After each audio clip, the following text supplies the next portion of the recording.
ধেমাজি জিলাৰ honourable district and session জাজ mister Kaushik হাজৰিকাৰ আদালতে আজি ধৰ্ষণৰ ৩টা পৃথক গোচৰত বৰ গুৰুত্বপূৰ্ণ ৰায়দান কৰিছে।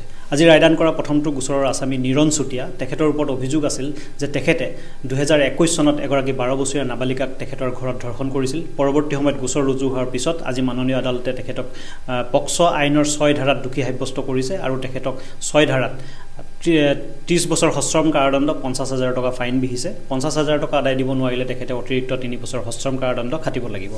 দ্বিতীয়টো গোচৰৰ আসামী আনন্দ দাস তেখেতৰ ওপৰতো অভিযোগ আছিল। তেখেতেও ২০২১ চনত চিলাপথাৰ থানাৰ অন্তৰ্গত ১২ বছৰীয়া এগৰাকী নাবালিকাক ধৰ্ষণ কৰিছিল।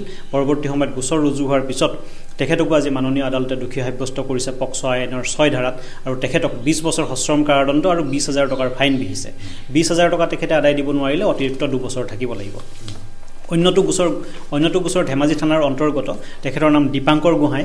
তেখেতৰ ওপৰত অভিযোগ আছিল যে তেখেতে এগৰাকী মহিলাই পথাৰত গৰু আনিবলৈ যাওঁতে অকলশৰে পাই তেখেতক ধৰ্ষণ কৰিছিল আৰু পৰৱৰ্তী সময়ত গাঁৱৰ ৰাইজৰ সহযোগত মহিলাগৰাকীক উদ্ধাৰ কৰা হয় আৰু সেই গোচৰটোৰো আজি মাননীয় আদালতে চূড়ান্ত ৰায়দান কৰি তেখেতক 376 IPC ধাৰাত দোষী সাব্যস্ত কৰি তেখেতক ২০ বছৰ সশ্ৰম কাৰাদণ্ড আৰু ৩০,০০০ টকাৰ ফাইন বিহিছে। ৩০,০০০ টকা আদায় দিব নোৱাৰিলে ৩ বছৰ তেখেতে সশ্ৰম কাৰাদণ্ড অতিৰিক্ত খাটিব লাগিব। আজি ধেমাজি জিলাই যি ৩টা গুৰুত্বপূৰ্ণ পৃথক গোচৰত ৰায়দান কৰিছে, এই ৰায়দানে অকল আমাৰ অসমৰ জিলাখনকে নহয় আমাৰ গোটেই ভাৰতবৰ্ষত এটা যোগাত্মক বাৰ্তা প্ৰেৰণ কৰিব বুলি আমি আশা কৰিছোঁ। ধন্যবাদ।